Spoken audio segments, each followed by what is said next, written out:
اليوم في السوق الأسبوعي حد بالفعل شتو كايتباها، وبعد ما طاحت الشتاء ولله الحمد، وبعد ما تلغى ذبح أضحية العيد بصفة رسمية، جينا للسوق باش نعرفوا واش كاين شي تغيير على الثمن ديال الخروف والماعز ولا الثمن باقي طالع. غادي نخليكم في هذا الفيديو تسمعوا واحد الحوار، واحد النقاش بين الجزار والبياع. والحاجة المهمة اللي طارت انتباه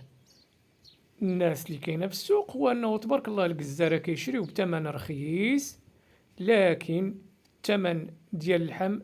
باقي طالع عندهم في المحلات. واحد دراعي مشى بعته كاين واحد فيهم مليح مشى بعته تقول لك يا يلا كذا يلا ساعتين الحوم يلا قول يلا مليح فيهم ربعهم